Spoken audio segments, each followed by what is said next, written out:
کیا election commission بہت پہلے ہی پی ٹی آئی سے بلے کا انتخابی نشان واپس لے سکتا تھا؟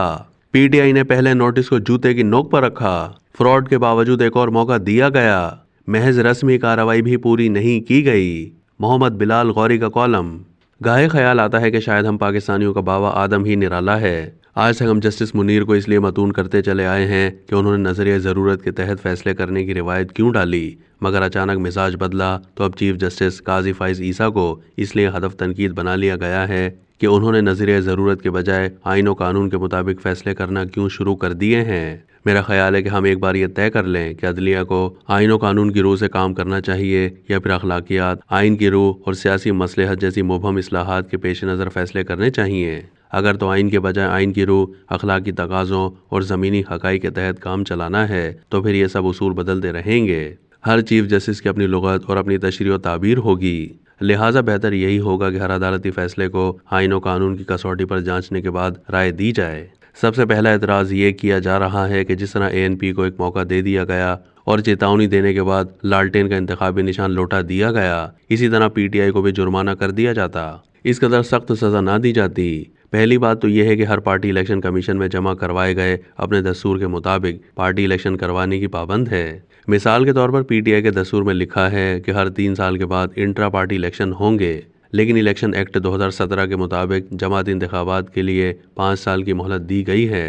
اے این پی کے انٹرا پارٹی الیکشن مئی 2019 میں ہوئے تھے اور 5 سال کی مہلت مئی 2024 میں ختم ہوگی، اسی لیے عوامی نیشنل پارٹی کو جرمانہ کر کے انتخابی نشان لوٹا دیا گیا۔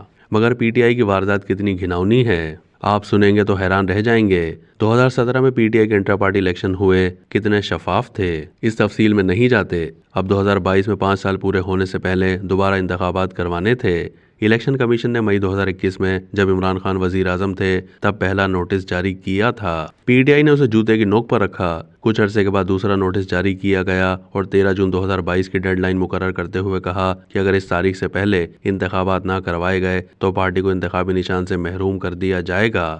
تحریک انصاف کے چیئرمین کی طرف سے جون 2022 میں الیکشن کمیشن کو بتایا گیا کہ انٹرا پارٹی الیکشن ہو گئے ہیں، اگرچہ حقیقی انتخابات کسی بھی سیاسی جماعت میں نہیں ہوتے، مگر ضابطے اور قانون کے مطابق رسمی کارروائی ضرور کی جاتی ہے۔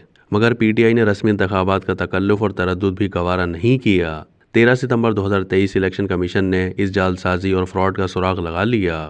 قانونی تقاضا تو یہ تھا کہ اسی موقع پر انتخابی نشان واپس لے لیا جاتا، لیکن مقبول سیاسی جماعت کو ایک موقع اور دیتے ہوئے دوبارہ انتخابات کروانے کا موقع دیا گیا۔ الیکشن کمیشن کی ہدایات پر عمل کرنے کے بجائے اس نوٹس کو لاہور ہائی کورٹ میں چیلنج کر دیا گیا اور پھر 2 دسمبر 2023 کو نام نہاد انتخابات کے ذریعے نئی قیادت کا اعلان کر دیا گیا۔ جب انہیں چیلنج کیا گیا اور الیکشن کمیشن نے انتخابی نشان واپس لینے کا فیصلہ دیا تو لاہور ہائی کورٹ سے رجوع کرنے کے بجائے پشاور ہائی کورٹ سے حکم امتناع لے لیا گیا۔ پی ٹی آئی کے انٹرا پارٹی انتخابات کا دفاع تو ان کے وکلاء نے بھی نہیں کیا، لیکن سچ تو یہ ہے کہ انتخابات کے لیے محض رسمی کارروائی بھی پوری نہیں کی گئی۔ مثلاً سپریم کورٹ میں سماعت کے دوران سوال ہوا، پارٹی الیکشن کے لیے کوئی نامزدگی فارم تو بنایا ہوگا؟ بتایا گیا، جی نامزدگی فارم ویب سائٹ پر دستیاب ہے۔ چیف جسٹس نے اسی وقت ویب سائٹ کھولی تو وہاں نامزدگی فارم موجود نہیں تھا۔ دعویٰ کیا گیا کہ پارٹی انتخابات میں حصہ لینے والے امیدواروں کے لیے 50,000 روپے فیس مقرر کی گئی تھی۔ جسٹس مسرت ہلالی نے کہا، کس اکاؤنٹ میں وہ فیس جمع ہوئی؟ کیا اس کا کوئی ثبوت ہے؟ آپ بھی تو اپنے سیاسی مخالفین سے رسیدیں مانگتے رہے ہیں، تو ایسی کوئی رسید ہے تو پیش کر دیں۔ مگر کوئی ثبوت ہوتا تو سامنے آتا۔ جب اور کوئی جواب نہیں بن پاتا تو کہا جاتا ہے کہ دیگر جماعتوں کے انتخابات بھی تو ایسے ہی ہوتے ہیں۔ سوال یہ ہے کہ پیپلز پارٹی، مسلم لیگ نون یا کسی اور سیاسی جماعت کے لوگوں نے اپنے پارٹی انتخابات کو چیلنج کیا؟ کسی اور سیاسی جماعت نے اس نوعیت کے فراڈ اور جعل سازی کا ارتکاب کیا؟ کیا کسی اور سیاسی جماعت کو اس قدر مہلت ملی جتنی پی ٹی آئی کے حصے میں آئی؟ عدالت میں کہا گیا، اکبر ایس بابر کا پی ٹی آئی سے کوئی تعلق نہیں ہے۔ چیف جسٹس نے پوچھا، انہوں نے کب استعفیٰ دیا؟ کسی اور پارٹی میں شمولیت اختیار کی یا پھر کب انہیں پارٹی سے نکالا گیا؟ کوئی ثبوت ہے تو پیش کر دیں۔ پی ٹی آئی کے وکلاء خاموش رہے۔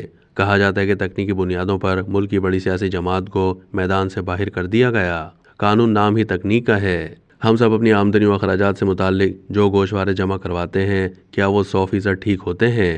نہیں۔ لیکن اگر کوئی شخص گوشوارے ہی جمع نہیں کروائے یا پھر جعل سازی کرتا پکڑا جائے تو ٹیکنیکل گراؤنڈز پر اس کے خلاف کارروائی ہوگی۔